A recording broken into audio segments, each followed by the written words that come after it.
ഇടുക്കി മലങ്കര ഡാമിൽ രാസമാലിന്യം.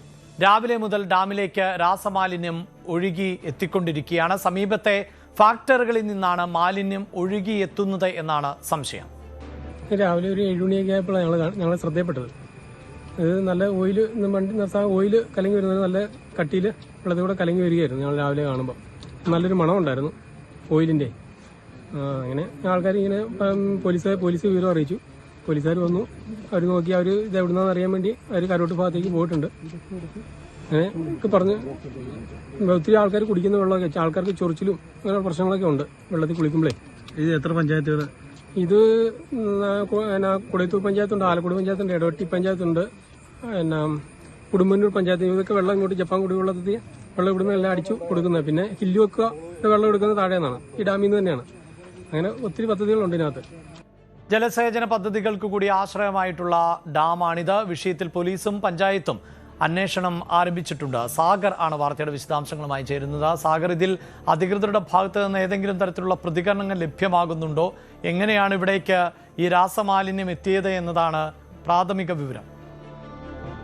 അഭിലാഷ്, ഇടുക്കി മലങ്കര ഡാമിലാണ് ഇത്തരത്തിൽ രാസമാലിന്യം പടർന്ന സംഭവം ഉണ്ടായത്. ഇന്ന് രാവിലെ മുതലാണ് വെള്ളിയാമറ്റം വടക്കനാറിൽ നിന്നും ഈ മലങ്കര അണക്കെട്ടിലേക്ക് രാസമാലിന്യം ഒഴുകി വരുവാൻ തുടങ്ങിയത്. ഈ രാസമാലിന്യം എത്തുന്നത് ഇതിന് സമീപത്ത് തന്നെയുള്ള ഫാക്ടറികളിൽ നിന്നാണെന്ന സംശയമാണ് ഇപ്പോൾ നാട്ടുകാർ ഉന്നയിക്കുന്നത്. ഇടുക്കിയിലെയും സമീപ ജില്ലകളിലെയും, അതായത് 3 ജില്ലകളിലെ നിരവധി ജലസേചന പദ്ധതികൾക്ക് ആശ്രയമാണ് ഈ മലങ്കര ഡാം.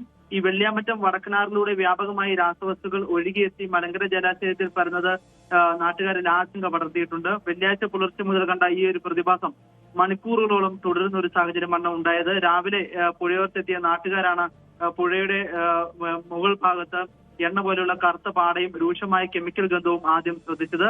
ഇതോടെ പുഴയോരത്തെ കൃഷിയിടങ്ങളിലും കുടിവെള്ള പദ്ധതികളിലും എല്ലാം തന്നെ ആശങ്ക പരന്ന ഒരു സാഹചര്യം ഉണ്ടായി.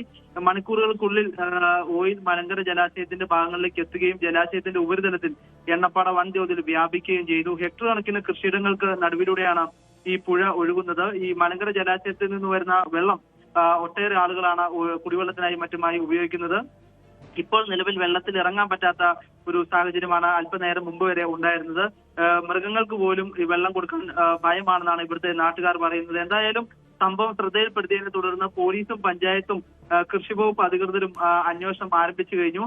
ഈ മലങ്കര ജലാശയം ഈ തൊടുപുഴ, വാഴക്കുളം, മൂവാറ്റുപുഴ മേഖലകളിലെ നിരവധി കുടിവെള്ള പദ്ധതികളിലെ ശുദ്ധജല സ്രോതസ്സുമാണ്. ഈ വെള്ളത്തിൽ ഇത്തരത്തിലൊരു രാസമാലിന്യം കലരാനുണ്ടായ ഒരു സാഹചര്യം എന്താണെന്നാണ് പോലീസും പഞ്ചായത്ത് അധികൃതരും പരിശോധിക്കുന്നത്. എന്തായാലും ഈ ജില്ലാ കളക്ടറുടെയും സ്ഥലത്തെ MLA ഉൾപ്പെടെയുള്ള ജനപ്രതിനിധികളുടെയും ഇടപെടൽ ഉണ്ടാകണമെന്നാണ് നാട്ടുകാരുടെ ആവശ്യം. ഇനി പിന്നീട് ഇത്തരത്തിൽ ഉണ്ടാകുന്ന ഒരു ആവശ്യവും നാട്ടുകാർ മുന്നോട്ട് വയ്ക്കുന്നുണ്ട്. അഭിലാഷ്, വാർത്തയുടെ വിശദാംശങ്ങളാണ് സാഗർ നൽകിയത്.